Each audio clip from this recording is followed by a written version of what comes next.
But ஆனால் confirm நம்மளால சொல்ல முடியாது. பட் ஒரு மாற்றம் வேணும் அந்த மாதிரி. வாய்ப்பு ரொம்ப கம்மி தான் நண்பா.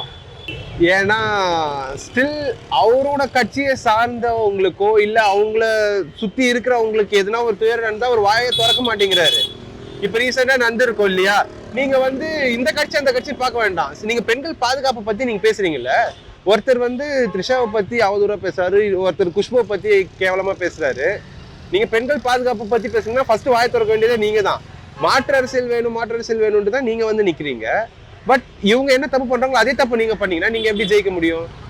சொல்ல போனால் டிவிகேவோட செல்வாக்கு சமீப காலமாக சரிஞ்சு தான் போயிருக்கு. இதுதான் உண்மை. அவங்க வச்சிருந்த நல்ல பேரையும் அவங்களே கெடுத்துக்கிட்டாங்க.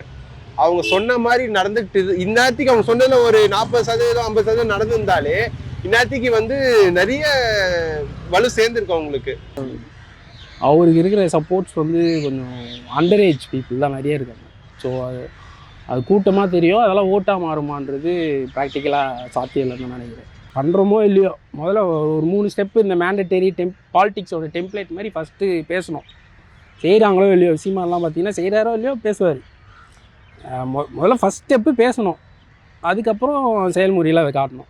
இவர் ஃபஸ்ட் ஸ்டெப்பே தாண்ட மாட்டாரேன்றது தான் ஒரு இதுவாக இருக்குது. கிரவுண்ட் ரியாலிட்டி அவருக்கு மெயினாக தெரில. இப்போது நம்ம கூட நிறைய மீம்லாம் பார்த்தோம். அவர் எல்லா கூட்டத்துலேயும் ஒரு ஊரில் போயிட்டு அந்த ஊரோட ஸ்பெஷாலிட்டியை பற்றி ஒரு 4 டைலாக்கு, டிஎம்கேவோட நெகட்டிவ் பாயிண்ட்ஸ் ஒரு 4 டைலாக்கு. இந்த டெம்ப்ளேட்டே எல்லா ஊர்லேயும் அந்தந்த ஊருக்கு ஏற்ற ஸ்பெஷாலிட்டி மட்டும் மாற்றிக்கிறாரு. அந்த ஊரில் பிறந்த தலைவர்களை பற்றி ஒரு 2 பாயிண்ட்டு, அவ்வளோதான். இது எல்லாருமே கண்டுபிடிச்சிட்டாங்க. ஏதோ ஒரு வாட்டி 2 வாட்டி பண்ணால் பரவாயில்ல. எல்லா ஊர்லேயும் அதே பண்ணியிருந்தா மக்களுக்கு என்ன எங்கே போனாலும் இதே பேசுகிறான். இப்போது திண்டுக்கல் போயிட்டான், திண்டுக்கல் பூட்டை பற்றி ஒரு பாயிண்ட்டு, இதை பற்றி ஒரு பாயிண்ட்டு, அந்த ஊரில் பிறந்த தலைவரை பற்றி ஒரு பாயிண்ட்டு, டிஎம்கே நெகட்டிவ் பாயிண்ட்ஸ் ஒன்று. இந்த மாதிரியே போயிருந்தால் வேலை ஆகாது. ஊடக செய்திகள் யாவும் உடனுக்குடன் தெரிந்து கொள்ள RR தமிழில் கண்டு களியுங்கள்.